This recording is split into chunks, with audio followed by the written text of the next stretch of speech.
Tonight, you are listening to true crime for sleep. There is no music here, no sudden changes in sound, and no urgency in the pacing.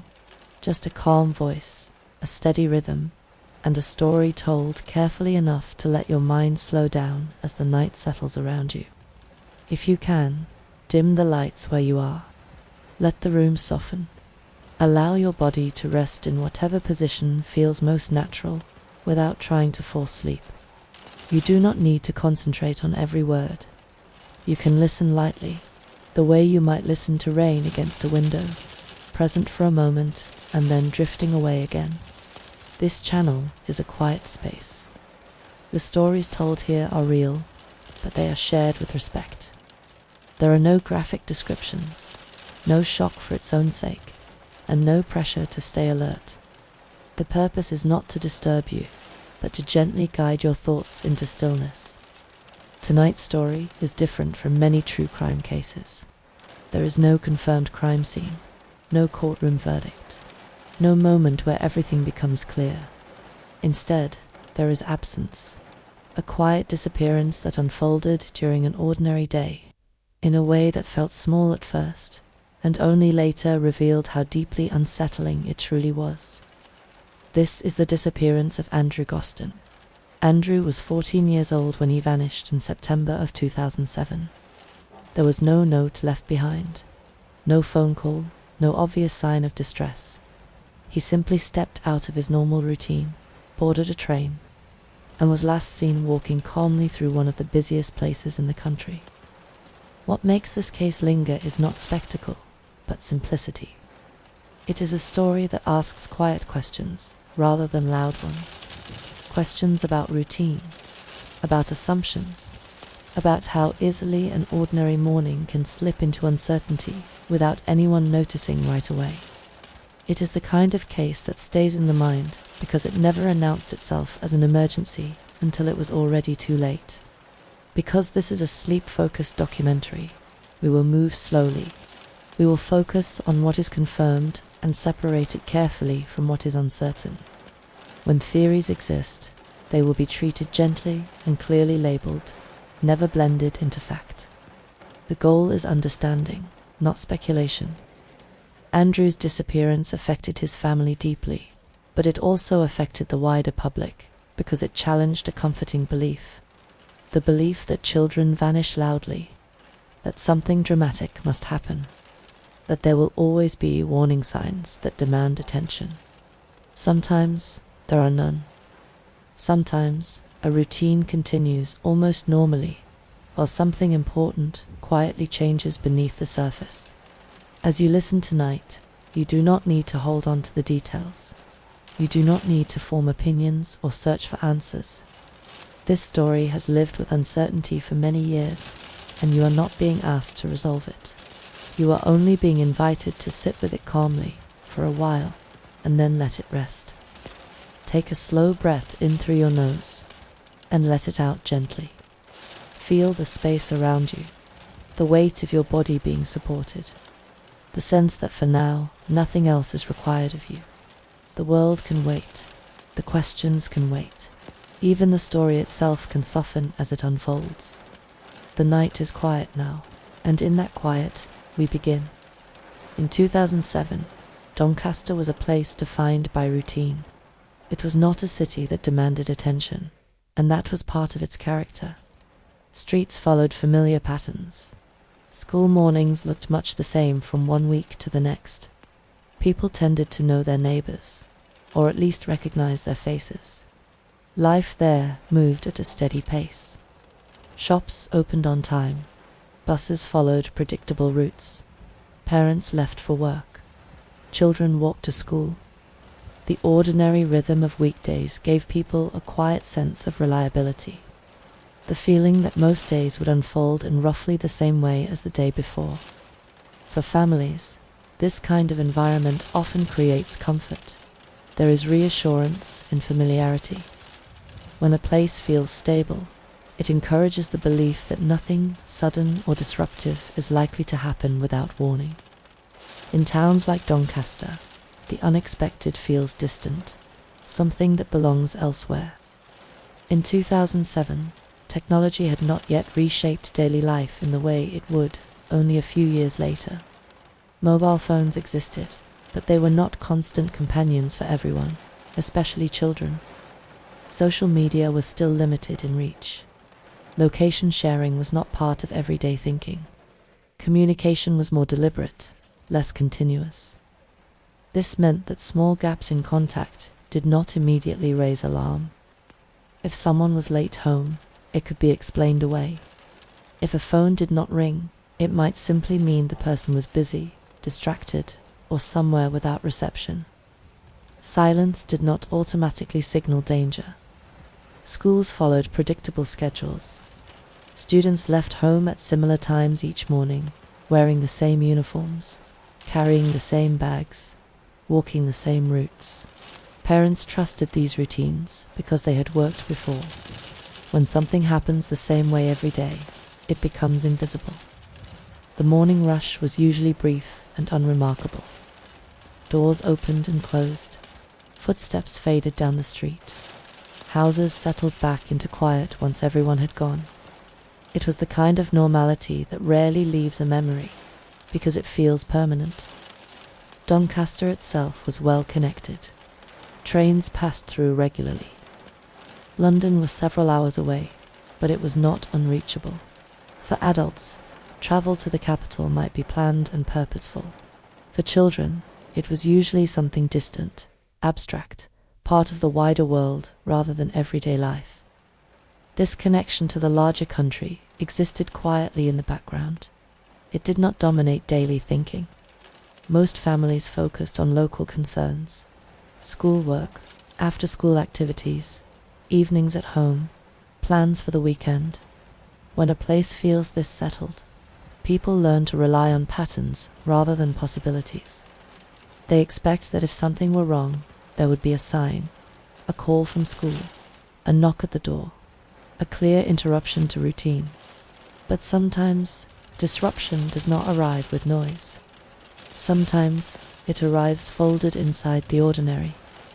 In September of 2007, nothing about Doncaster suggested it was about to become associated with one of the most quietly unsettling missing person cases in the United Kingdom.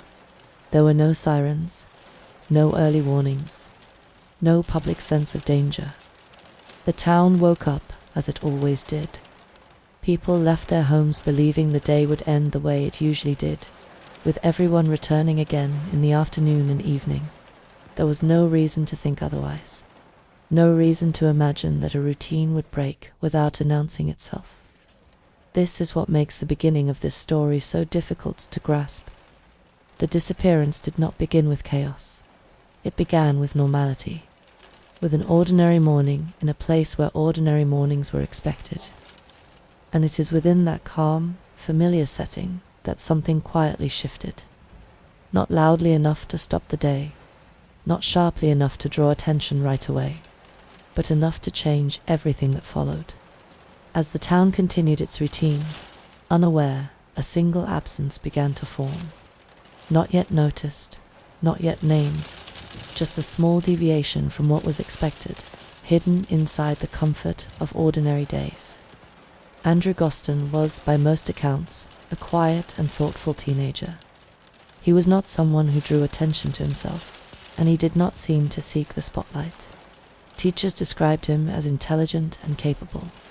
Family members described him as gentle, polite, and deeply curious about the world around him. Andrew lived with his family in Doncaster and attended school locally. He was academically strong, particularly in subjects that required logic and problem-solving. Learning came naturally to him, and he was known to enjoy thinking things through rather than rushing to speak. He did not need to be the loudest voice in a room to feel comfortable. Those who knew Andrew often spoke about his independence of mind. He liked ideas, he liked puzzles. He liked understanding how things worked. This kind of intelligence can sometimes exist quietly, without obvious display. It is not always paired with confidence in social settings, and it does not always announce itself. Andrew was also described as routine-oriented. He tended to follow the same patterns each day. the same walk to school, the same general structure to his time. This kind of predictability often reassures families because it makes behavior easier to read. When a child follows routine, deviations stand out. But Andrew was also at an age where change begins quietly. 14 is a time when inner life becomes more complex. Thoughts grow deeper. Feelings become harder to explain. Interests begin to shift in ways that adults do not always see clearly. This does not mean something is wrong. It means something is forming. Andrew was not known to cause trouble. There were no major behavioral issues reported. He did not have a history of running away. He did not speak openly about wanting to disappear or leave his life behind. To those around him, there was no obvious crisis unfolding. This is important to understand, because many disappearance cases are later framed around warning signs. Arguments, conflict, declining behavior, sudden changes. In Andrew's case, these signs were not clearly present. He was described as someone who could spend time alone without distress. He enjoyed his own company. That kind of personality can sometimes be misunderstood. Solitude can look like isolation from the outside, even when it feels peaceful on the inside. Andrew also lived in a household where trust was part of daily life. His parents allowed him independence appropriate for his age, based on the belief that he was responsible and sensible. This trust was built over time, through consistent behavior, and when trust is earned, it becomes invisible. It no longer feels like a decision. It feels like the natural order of things. Andrew's interests were not extreme or unusual. He enjoyed music. He liked games. He had everyday hobbies that did not raise concern. Nothing about his preferences suggested risk or danger. He was not immersed in secret worlds that adults later discovered with shock. This makes his disappearance especially difficult to understand. Often, after someone goes missing, people search backward for meaning. They look for the hidden signal that must have been there all along. A sentence, a behavior, a moment that suddenly feels important. But with Andrew, much of what remains is ordinary. A teenager living a quiet life, a student doing well in school, a son moving through his days without raising alarm. That ordinariness is not emptiness. It is substance. It tells us that whatever happened did not come from chaos. It came from calm. It came from a life that, on the surface, appeared stable and predictable. When someone like Andrew disappears, it challenges assumptions. It reminds us that not all decisions are announced. Not all inner struggles are visible, and not all moments of change are shared out loud. It is possible to be intelligent and still uncertain, to be quiet and still curious, to be loved and still feel a pull toward something unspoken. None of these things point to a single explanation.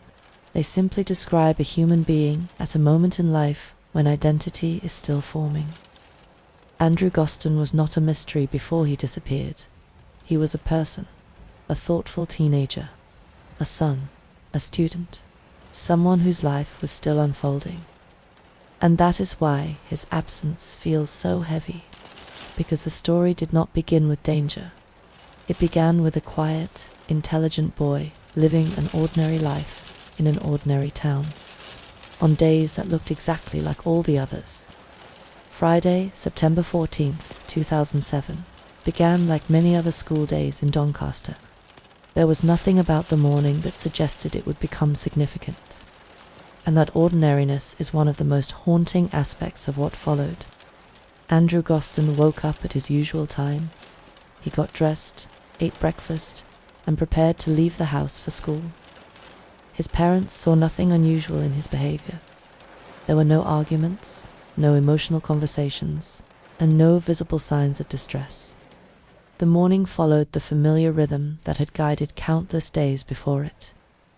Andrew left home wearing his school uniform, carrying his bag, and walked toward the bus stop as he normally did. From the outside, it looked exactly like a routine school morning. Neighbors would have seen nothing worth remembering. A teenager heading out for the day, blending into the quiet movement of the street. But Andrew did not go to school. Instead of taking the bus, he walked to Doncaster railway station. This decision marked the first clear departure from routine, though no one around him knew it at the time. He was alone, moving calmly and purposefully, without drawing attention to himself. At the station, Andrew purchased a one-way ticket to London King's Cross. The ticket choice would later become one of the most discussed details in the case. A return ticket would have been cheaper, but Andrew did not buy one. At the time, the ticket clerk would have had no reason to question the purchase. Teenagers travel. One-way tickets are not unusual. Andrew boarded the train without incident. There was no recorded interaction that suggested panic or urgency. He did not appear to be running from something. He did not appear lost. Everything about his movements suggested quiet intention rather than confusion. This is an important detail. Many disappearances involve visible distress or erratic behavior. Andrew's did not. He moved through the morning with a kind of calm that makes the later uncertainty even harder to understand. Back at home, the day continued as expected. Andrew's parents believed he was at school. There was no immediate reason to think otherwise. Schools do not typically contact parents right away if a student is absent, especially if there has been no history of concern. When the school day ended and Andrew did not come home, the shift from normality to alarm began slowly. At first, it may have seemed like a simple delay, a missed bus, a decision to walk, a stop at a friend's house. These explanations are common and comforting because they fit within the boundaries of everyday life. But as time passed, those explanations began to feel less likely. Andrew had never skipped school before. He had no history of disappearing without notice. He did not usually stay out late without informing his parents. The longer the evening went on, the heavier the absence became. By the time his parents realized something was truly wrong, the day had already moved forward without anyone knowing that it mattered. The train had arrived in London. The crowds had flowed around Andrew. The city had continued at its usual pace. This delay was not the result of neglect or inattention. It was the result of trust. Trust in routine. Trust in behavior that had always been consistent. Trust that if something were wrong, it would announce itself clearly. Instead, the warning came quietly, hours after it could have made a difference. When Andrew was reported missing, the focus turned immediately to the confirmed facts of that morning. The walk to the station, the ticket purchase, the train journey. Each of these details was retraced carefully, because they were all that existed to explain his disappearance. There was no note left behind at home, no message sent to friends, no phone call made to explain his absence. The silence was complete, and that silence made interpretation difficult. What did Andrew intend when he left home that morning? Did he plan to return the same day? Did he expect to meet someone? Did he believe this was a short journey, or the beginning of something else? These questions emerged quickly, but answers did not. Friday morning had passed without incident. The train had reached its destination. The day had moved on. And somewhere within that ordinary passage of time, Andrew Gosden vanished from the life he had known. Not dramatically, not violently, but quietly. A routine broken without noise, leaving behind a single, unsettling truth, that sometimes the most important moments arrive disguised as ordinary days. After leaving Doncaster railway station, Andrew Gosden boarded the train bound for London King's Cross. This part of the journey is one of the few moments in the case where time, location, and movement are clearly documented. And because of that, it has been examined carefully over the years. The train journey itself was not unusual. Trains between Doncaster and London run regularly, and passengers of all ages travel on them every day. Andrew was not required to show identification to purchase his ticket. and there was nothing about his appearance or behavior that would have drawn attention. He looked like a school-aged boy, traveling alone, which, while not common, was not unheard of. Andrew chose a one-way ticket. Later, this detail would be discussed frequently, but at the time, it would not have seemed alarming. One-way tickets are purchased for many reasons. Some people plan to return later. Some do not think ahead. Some simply make a quick decision at the counter. There was nothing about this choice that clearly signaled intent. Once on the train, Andrew settled into the journey. The trip from Doncaster to London takes just under 2 hours. During that time, passengers read, look out the window, listen to music, or simply sit quietly as the countryside passes by. For Andrew, this journey would have carried him steadily farther from home, minute by minute, without anyone knowing that this movement would soon become so significant. There is no confirmed record of Andrew interacting with other passengers during the trip. No one has come forward with a memory of a conversation or unusual behavior. This absence of memory is important because it reinforces the sense that nothing appeared wrong. Andrew did not cause concern. He did not ask for help. He did not seem distressed. In cases like this, people often imagine a moment when something must have gone wrong, a conversation, a confrontation, a decision that feels dramatic. But here, the journey appears quiet and uneventful. Andrew traveled as thousands of people do every day, surrounded by strangers who had no reason to notice him. The train itself would have passed through familiar English landscapes, fields, towns, stations sliding by in a steady rhythm. There is something calming about that kind of travel. It allows the mind to wander. It creates space for thought. It does not demand attention in the way busy streets do. This raises a difficult reality. Andrew had time. He had time to think, time to change his mind, time to reconsider, time to decide whether this journey was something temporary or something more. Whatever his thoughts were during that ride, they remained private, unshared, and unknown. The lack of disturbance during the journey also means there was no clear point where intervention could have happened. No one knew to ask questions. No one knew to be concerned. To everyone else on that train, Andrew was simply another passenger heading to London. This is part of what makes the case so haunting. There were no dramatic moments for someone to remember later. No sharp edges in the timeline. Just quiet movement from one place to another. When the train arrived in London, Andrew stepped off into one of the busiest transport hubs in the country. The journey ended without incident, and the day continued. Crowds moved forward. Announcements echoed through the station. Trains departed and arrived, and Andrew walked forward into the city. The train ride did not mark a moment of danger. It marked a transition, a crossing from the familiar into the unknown, from routine into uncertainty, from a morning that looked ordinary into a story that would never fully explain itself. That quiet journey remains one of the last stretches of time where Andrew Gosden's movements are clearly known. After this point, certainty begins to thin, and questions take its place. But on the train, there was no alarm. Only distance quietly growing between a boy and the life he had left behind. Andrew Gosden arrived at King's Cross Station late in the morning, and this moment marks the last time he is confirmed to have been seen. From this point onward, the story moves from documentation into uncertainty, and that shift is what has made this case so enduring. King's Cross is a place defined by movement. Trains arrive and depart in constant succession.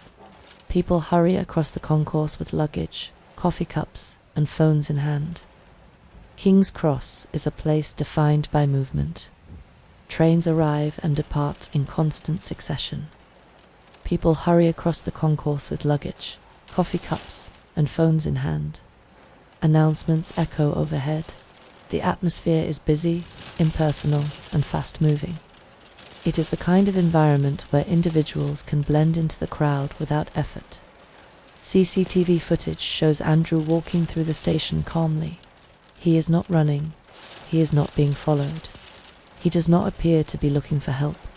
He carries himself in a way that suggests purpose, or at least confidence in where he is going next. This footage has been reviewed many times because it represents the last clear window into his movements. What stands out to investigators and to those who watch the footage is how unremarkable the moment appears. Andrew looks like many other young people passing through the station. Nothing in his posture or behavior signals distress. There is no obvious interaction with anyone else that draws attention. This normality makes interpretation difficult. If Andrew had appeared frightened or lost, it might have pointed in a clearer direction. But he does not. He simply walks forward, disappearing into the flow of the station. After leaving the immediate area captured by cameras, Andrew is no longer confirmed to have been seen. There are no verified sightings beyond this point, no confirmed interactions, no clear record of where he went next or why. This absence of information has led to years of careful review. Investigators examined CCTV coverage extensively, both inside and outside the station. They traced known routes. They considered where someone might reasonably go after arriving in London for the first time alone. King's Cross connects to buses, taxis, underground lines, and surrounding streets. Within minutes, a person can move in many different directions. Without a known destination, those possibilities multiply quickly. One of the most striking aspects of this moment is how easily someone can vanish in a crowded place. People often assume that busy locations are safer because there are witnesses everywhere. But busyness can create its own kind of invisibility. When everyone is focused on their own destination, no one is really watching. Andrew's disappearance did not involve a sudden event at the station. There was no reported incident, no call for help, no disturbance. The day continued as normal for everyone else around him. For his family, this knowledge is particularly difficult. The last confirmed sighting places Andrew in a public space, surrounded by people, yet entirely alone in terms of help or protection. It highlights how proximity to others does not always translate into safety. Over the years, people have asked whether Andrew planned to meet someone at King's Cross, whether he had a destination in mind, whether he was drawn to a particular place in London. These questions remain unanswered because there is no confirmed evidence to support any single conclusion. Investigators have been careful not to fill these gaps with assumption. The facts remain simple. Andrew arrived at King's Cross. He was seen on camera walking through the station. After that, his movements are unknown. That simplicity is part of what makes this case so heavy. There is no dramatic turning point to point to, no clear mistake, no obvious danger. Just a moment where a young person walked into a city and did not come back. For many people, King's Cross has since become a symbol in this story. Not because the station itself is sinister, but because it represents the point where certainty ends. It is the line between what can be traced and what cannot. The last confirmed sighting is not a scene of violence or chaos. It is a scene of normal life continuing without pause. And that is what makes it linger in the mind. Because Andrew did not disappear in the dark. He disappeared in the middle of a weekday, in one of the busiest places in the country, without anyone realizing that this ordinary moment would become the final clear image of him. In the hours after Andrew Gosden failed to return home, the first reactions were shaped by routine and trust. His parents believed, at least initially, that something ordinary must have delayed him. A missed bus, a change of plan, a decision to walk or stop somewhere familiar. These explanations made sense, because Andrew had never given them reason to expect otherwise. This is how many disappearances begin, not with panic, but with reassurance. Families reach first for the most normal explanation available. It is a way of protecting the mind from fear, and it is usually supported by years of predictable behavior. Andrew had always come home. There was no history of staying out without contact. There was no pattern of rebellion or secrecy. Another early assumption was that Andrew had gone to school as usual. When a student is absent, schools do not always notify parents immediately, especially if there has been no previous concern. That delay meant that several hours passed before anyone realized Andrew had not been where he was expected to be. By the time it became clear that Andrew was missing, much of the day had already passed. The window for immediate intervention had narrowed without anyone knowing it existed. This was not the result of indifference. It was the result of systems designed around routine, not exception. Once Andrew was reported missing, investigators began retracing his steps, working backward from what was known: home, the walk, the station, the train. Each piece was reconstructed carefully, but reconstruction can only work with information that exists, and in Andrew's case, that information ended quickly. In the early stage, police considered whether Andrew might return on his own. This is a common approach in missing child cases, where there is no evidence of harm. Young people sometimes leave temporarily and come back once they have resolved something privately. Investigators must consider this possibility before assuming the worst.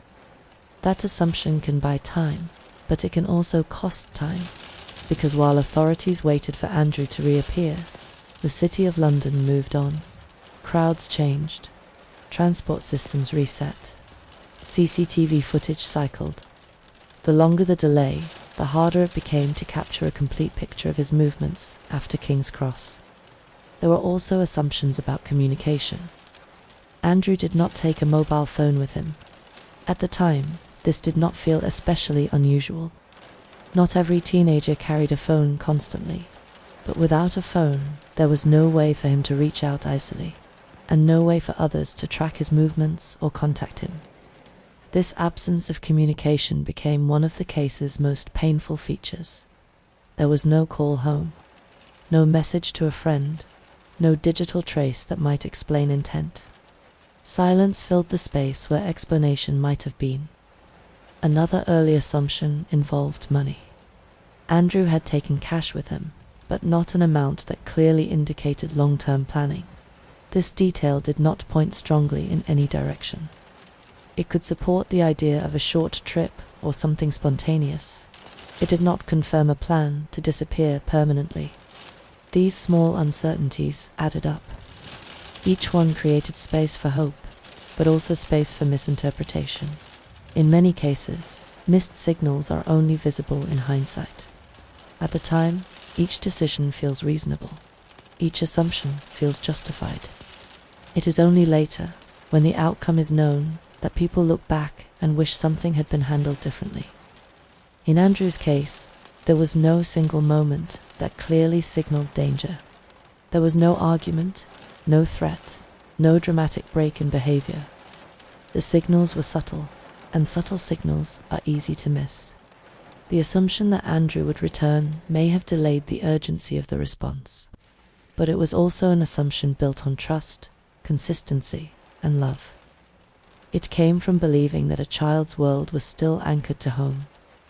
This part of the story is about understanding how ordinary systems and ordinary expectations can fail quietly when faced with something unusual. It is about recognizing that disappearances do not always arrive with warning. Andrew did not vanish because someone ignored a clear alarm. He vanished because the alarm never sounded loudly enough in time. And that truth has echoed through this case ever since. Because once the early window passed, everything that followed became harder. Harder to trace, harder to know, harder to understand. The silence left behind was not only Andrew's absence, it was the absence of certainty, settling slowly into the space where answers should have been. As the hours turned into days, the investigation into Andrew Gosden's disappearance expanded beyond immediate reconstruction and into something broader and more complex. What had begun as a local concern became a coordinated effort involving multiple agencies, careful documentation, and growing public awareness. Police began by establishing everything that could be confirmed. Andrew had left home on the morning of September 14th. He had not attended school. He had travelled by train to London. He had arrived at King's Cross Station and walked out into the city. Beyond that point, certainty stopped. From there, the investigation had to widen its scope. Officers gathered information from Andrew's family, teachers, and friends. They asked about his routines, his interests, and his recent behavior.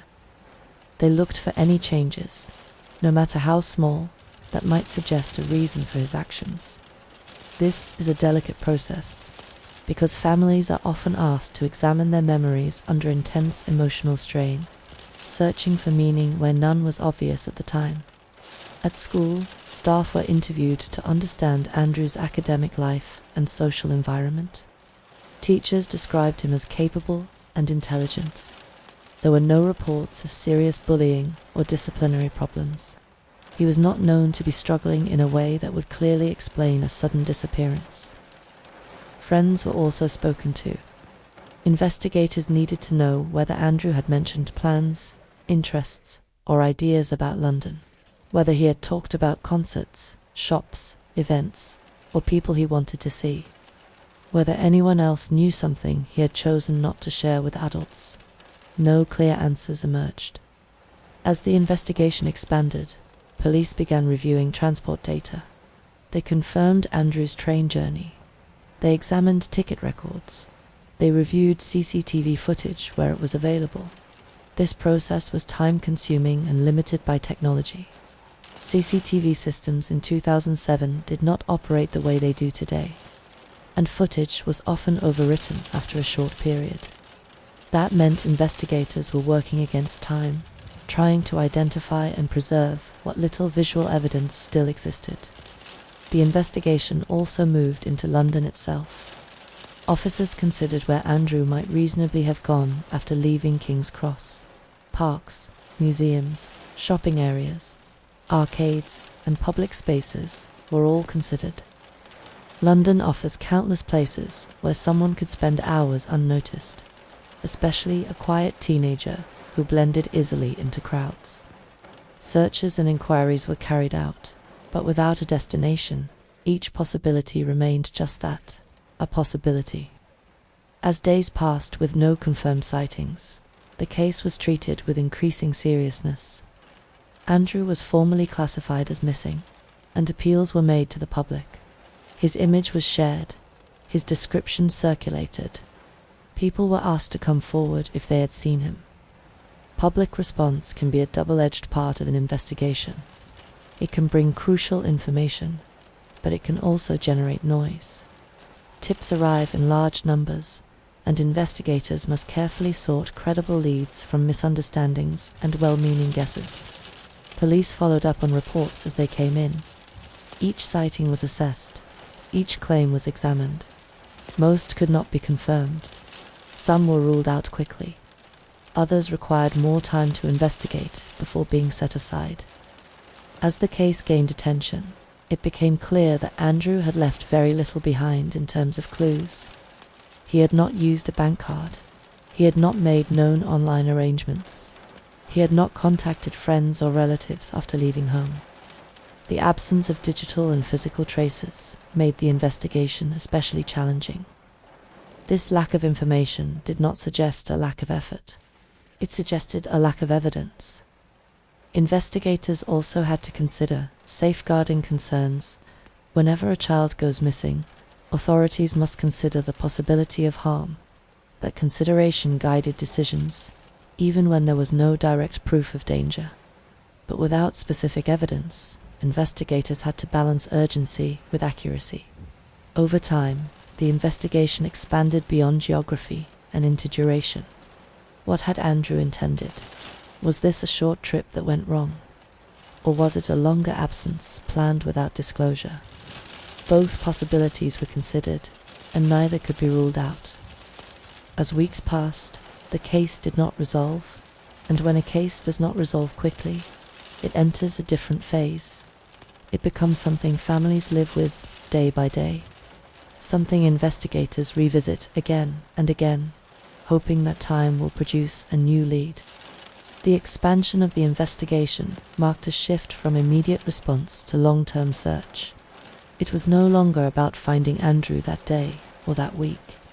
It was about holding the case open, preserving evidence, and remaining ready to act if something new appeared.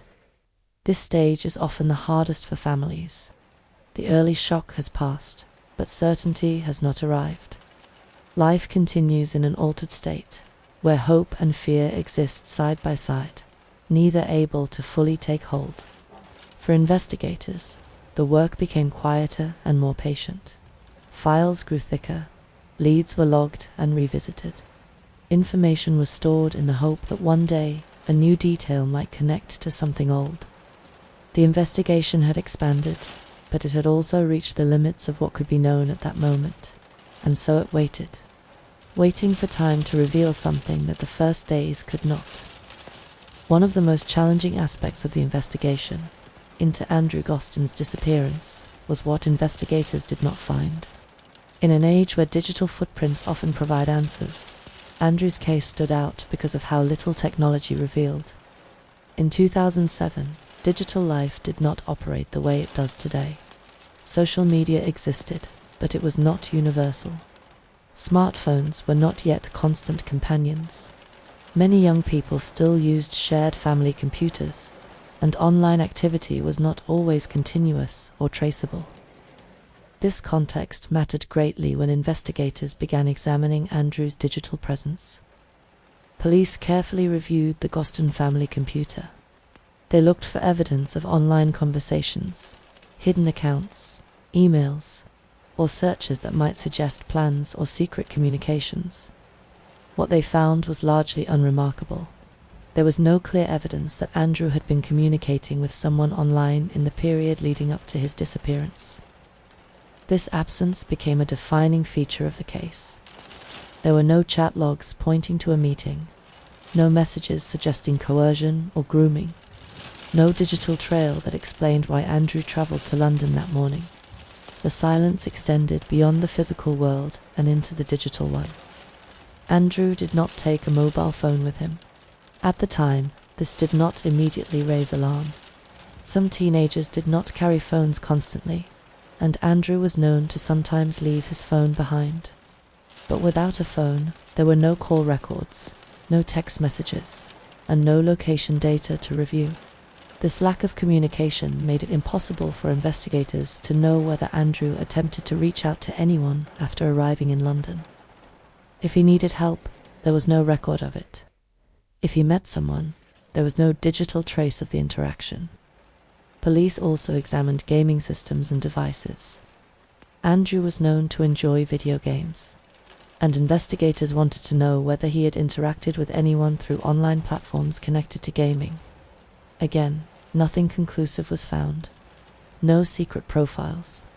No evidence of ongoing online relationships that could explain his actions.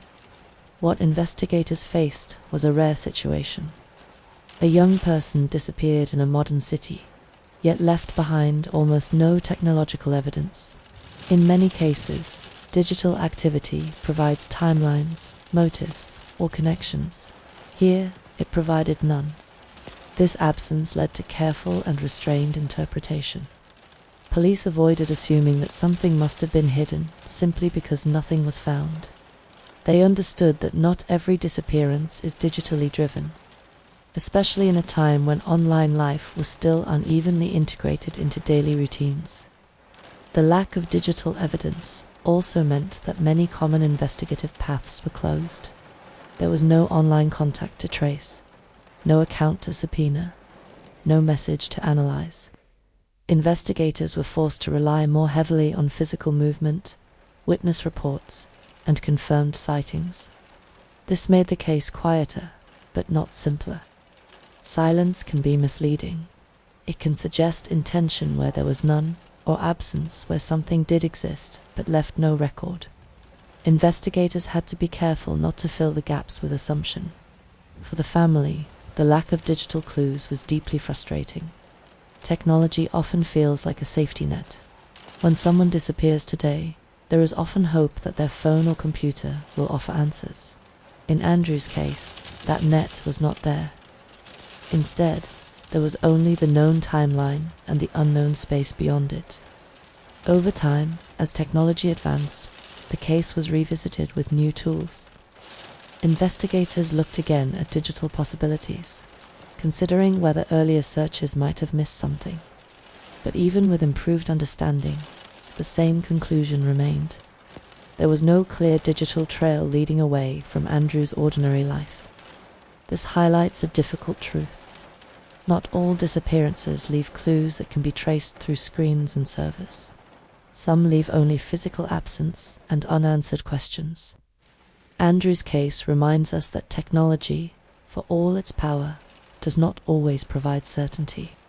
Sometimes, it simply confirms what is already known: that a boy boarded a train, that he arrived in London, and that after that moment, he vanished without leaving behind the kinds of signals investigators often rely on. What was not found became just as important as what was, because in the quiet left behind by missing data, the mystery deepened rather than resolved, and the investigation had to continue, not guided by digital footprints, but by patience, persistence, and the hope that time itself might one day reveal something new. As Andrew Gosden's disappearance became public, information began to arrive from many directions. People called in with memories that suddenly felt important. Moments that had once seemed ordinary were reconsidered through the lens of uncertainty. Reports came in from across London and beyond.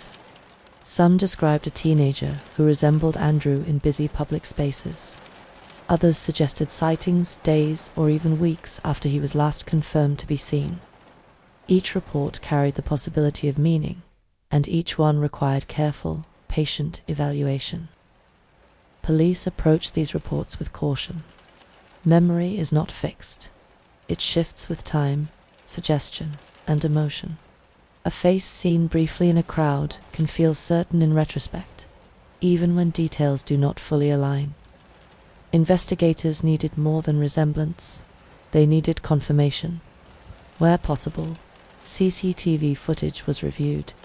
Timelines were compared. Descriptions were checked against known facts.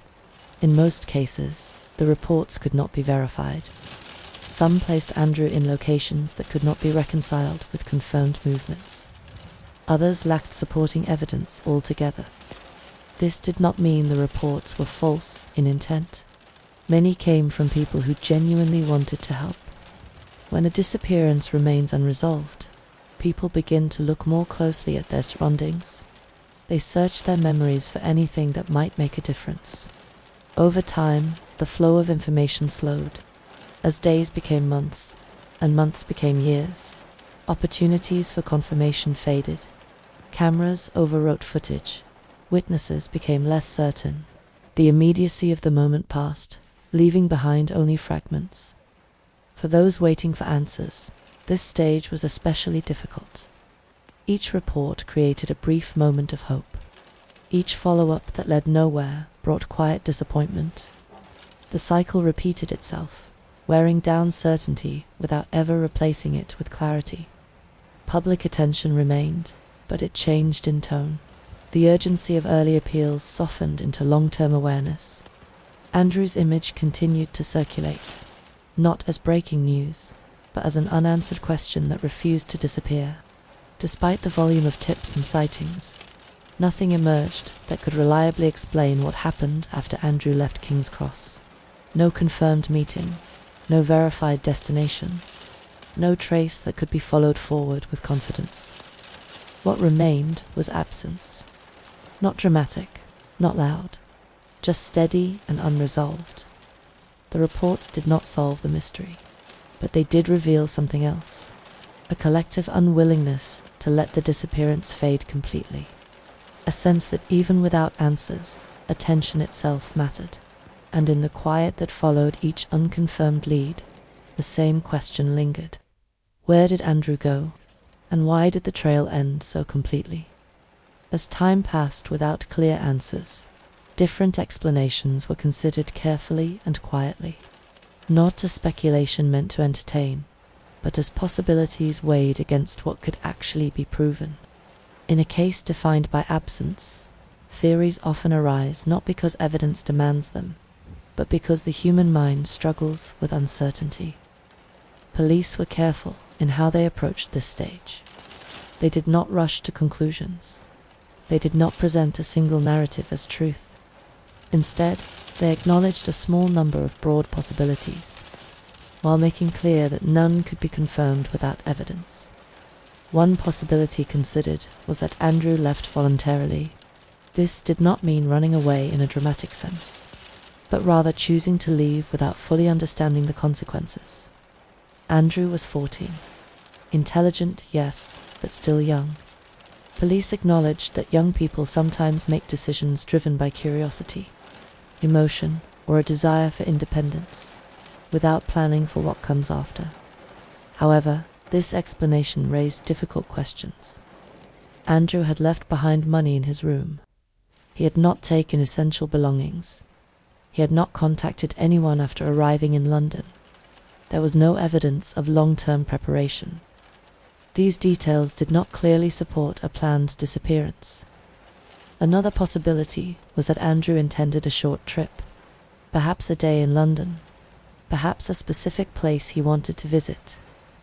This explanation aligned with the limited cash he carried and the absence of packed belongings.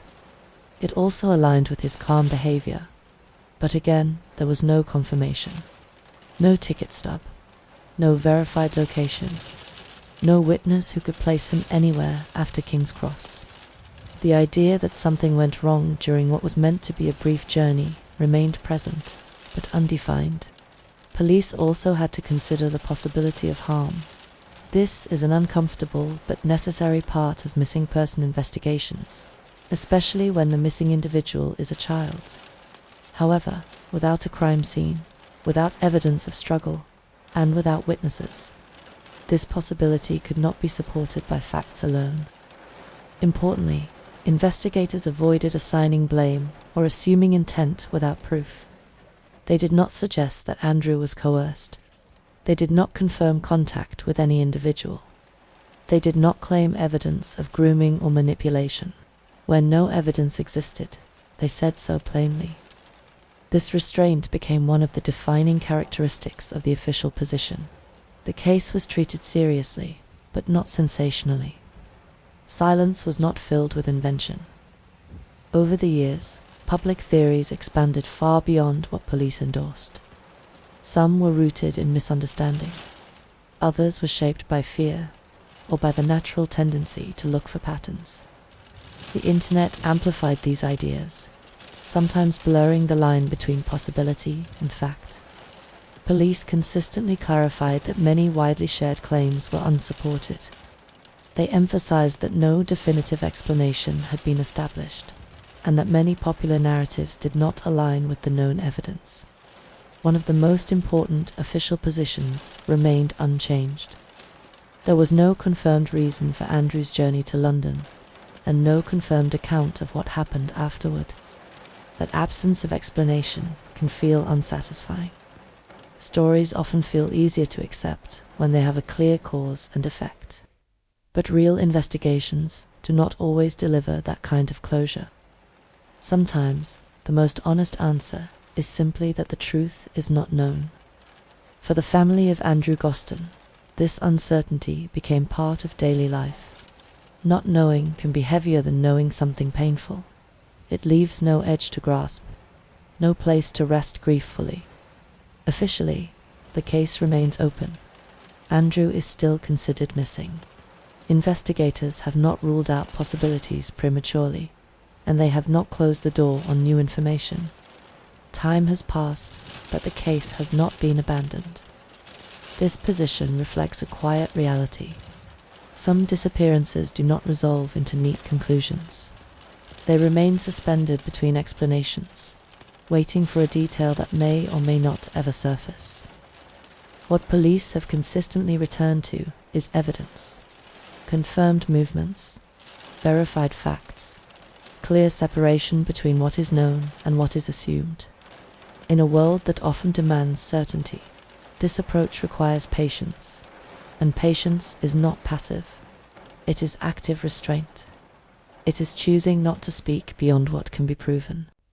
It is allowing unanswered questions to remain unanswered rather than filling them with noise. In Andrew's case, the official position has never changed in tone. Calm, careful, grounded, acknowledging uncertainty without surrendering to it. And so the story remains quiet, not because it lacks importance, but because it lacks answers. For Andrew's family, time did not move forward in a simple way after he disappeared.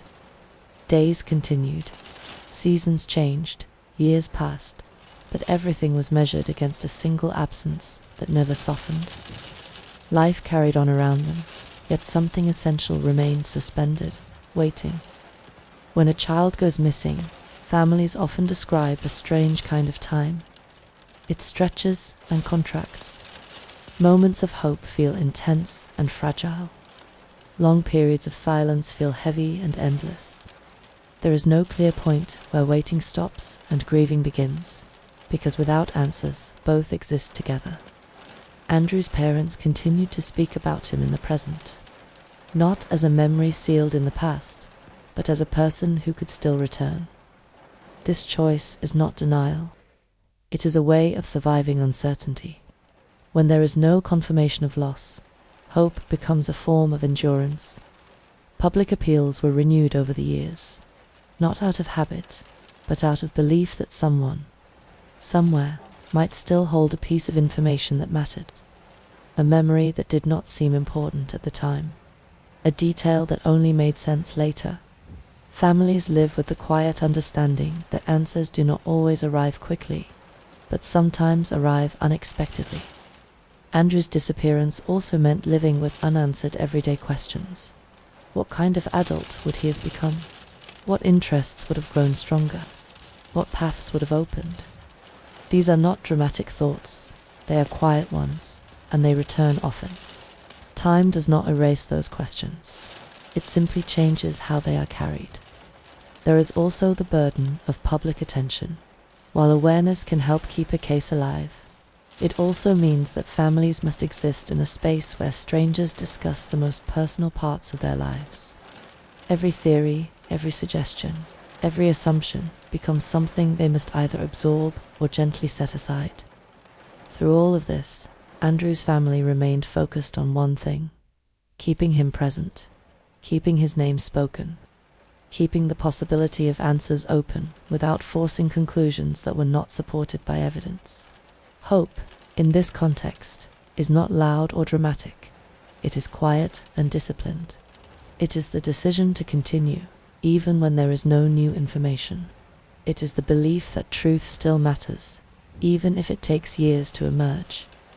Time has a complicated relationship with missing persons cases. It can fade memories, it can close opportunities, but it can also bring clarity. People change, circumstances shift. Someone who once felt unable to speak may one day feel ready. That possibility is what families hold on to, not because it guarantees an outcome, but because letting go of it would mean accepting finality without certainty. Andrew's story is not only about disappearance, it is about the people left behind, living carefully around an unanswered question. It is about patience without reward, love without closure, and hope that does not demand proof. Even after many years, that hope remains steady, not because the past can be changed, but because the truth still matters. And as time continues, quietly and without announcement, the door remains open, not wide, not dramatic, but open enough for answers to still find their way home. As the night settles more deeply now, it is okay to let this story loosen its hold on your thoughts. You do not need to carry the unanswered questions with you any further. They can remain here, resting quietly, without asking anything more of you. Stories like this do not resolve cleanly. They do not arrive at a clear ending where everything makes sense. Instead, they fade into a softer space, where certainty gives way to stillness, and where the mind no longer needs to search. If you are lying down, allow your body to become heavier against the surface beneath you. Let your breathing slow without effort. There is nothing to analyze now, nothing to solve. The story has been spoken gently, and it does not need to be held tightly. Take a slow breath in and let it go. Feel how the night supports this moment. The world outside continues at its own pace, but it does not require your attention. Doors are closed, lights are dimmed, sounds soften. The day has done all that it needs to do. It is natural for the mind to wander back to unanswered questions. If that happens, do not push them away. Simply let them pass through, the way clouds pass across a dark sky, present for a moment, then gone, leaving the quiet behind. There is a particular stillness that comes late at night. It is the kind that allows things to rest without explanation, the kind that understands that not every story needs an ending to be complete. Some stories exist simply to be remembered with care. Andrew's story does not ask you to stay awake with it. It does not ask you to hold vigilance or worry. It only asks for gentleness, and that gentleness can now turn inward, toward yourself. If your thoughts feel busy, imagine placing them down one by one. You can pick them up again tomorrow if you wish. Tonight, they can stay where they are. Your breathing continues on its own. Your body knows how to rest. Your mind knows how to soften when it is allowed to. Let the sound of my voice become part of the background now. Not something you need to follow closely, but something steady and distant, like the hum of night itself. There is no rush to fall asleep. There is no expectation, only permission. Permission to drift, permission to pause, permission to let go. Thank you for spending this quiet time here, and for listening with patience and care.